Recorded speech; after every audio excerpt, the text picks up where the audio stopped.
आज हम लोग धनु स्तंभ के बारे में पढ़ेंगे।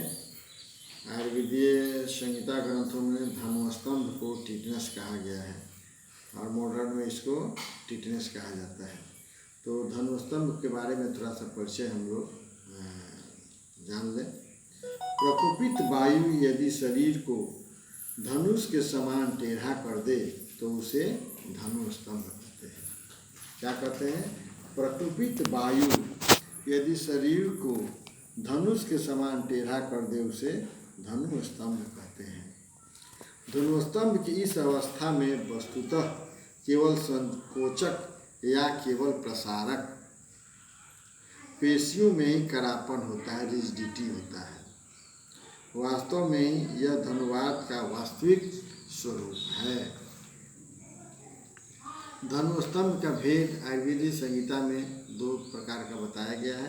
पहला है अभ्यंतर धनु स्तंभ और दूसरा है बाह्याम धनु स्तंभ। अब अभ्यंतर धनु स्तंभ का संप्राप्ति विभिन्न प्रकार के वात कारक आहार और विहार के सेवन करने से प्रकोपित वेगवान वायु जब उंगली, गुल्फ, उदर, हृदय तथा गले में संश्रित होकर वहाँ के स्नायु प्रतानों में आक्षेप उत्पन्न करता है, कन्वल्सन उत्पन्न करता है, तब उसे क्या कहते हैं? अभ्यंतर धनु स्तंभ कहते हैं। अभ्यंतर धनु स्तंभ के लक्षण उत्पन्न होते हैं। इसका संप्राप्ति चक्र क्या है कि वात प्रकोपित सेवन करने से, वात का प्रकोपित होने से वात दोष क्या होता है? उंगली, गुल्फ, उदर, हृदय एवं गले की स्नायु प्रतानों में स्थान संशय करता है। जब स्थान संशय करता है तो अंतर्याम धनु स्तंभ होता है। इसका सामान्य लक्षण क्या है?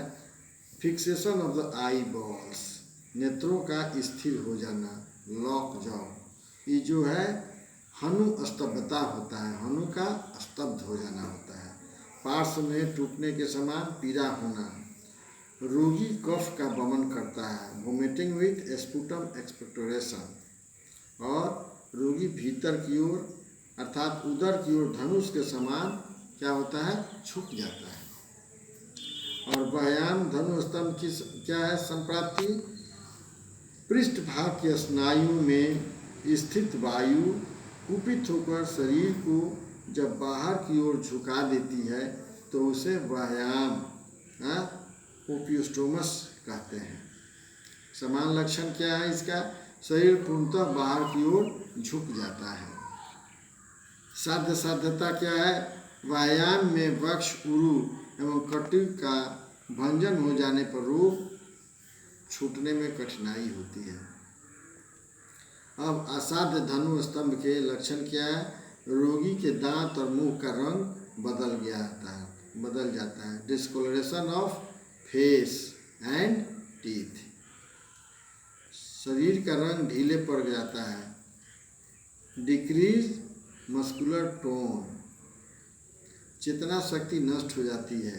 ये क्या होता है? लॉस ऑफ कॉन्शसनेस, रोगी कॉन्शस नहीं रहेगा। उसके बाद एक्सेस ऑफ स्वेटिंग, पसीना अधिक आता है।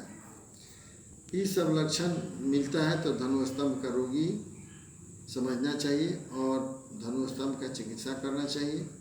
संहिता ग्रंथों में धनु स्तंभ का चिकित्सा में दिया है कि सबसे पहले वात प्रकोपित जो करने वाले हैं उसका निदान का परिवर्जन करना चाहिए।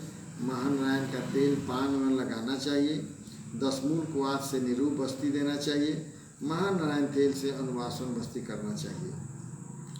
संपूर्ण शरीर में प्रसारणी तेल का मालिश करना चाहिए।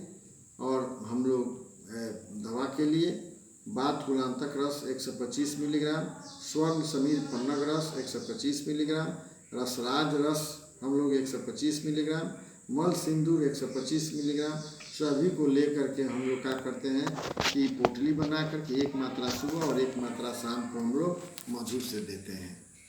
दूसरा हम लोग क्या करते हैं? दसमूला रिस्ट 20 मिलीलीटर सुबह और 20 मिलीलीटर शाम को रोगी को देते हैं। महाजोगराज गुगुल 500 मिलीग्राम और प्रवाल पीष्टी 125 मिलीग्राम, मुक्ता पीष्टी 125 मिलीग्राम, सब को लेकर खरल में हम लोग पुड़िया बना लेते हैं। एक पुड़िया सुबह, एक पुड़िया शाम को हम लोग मधु से देते हैं। और रात को सोते समय रोगी को हरितकी चूर्ण देते हैं, जिससे कॉन्स्टिपेशन वगैरह दूर होता है, बात का शमन होता है।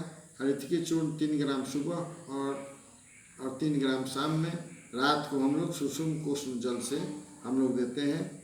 ये आयुर्वेदीय चिकित्सा शास्त्र में टिटनेस के बारे में वर्णित है। अब हम लोग मॉडर्न में टिटनेस जो है, मॉडर्न में क्या टिटनेस के बारे में बताया गया है, इसका सिर्फ सेकंड एपिसोड्स में हम मॉडर्न में बताने जा रहे हैं।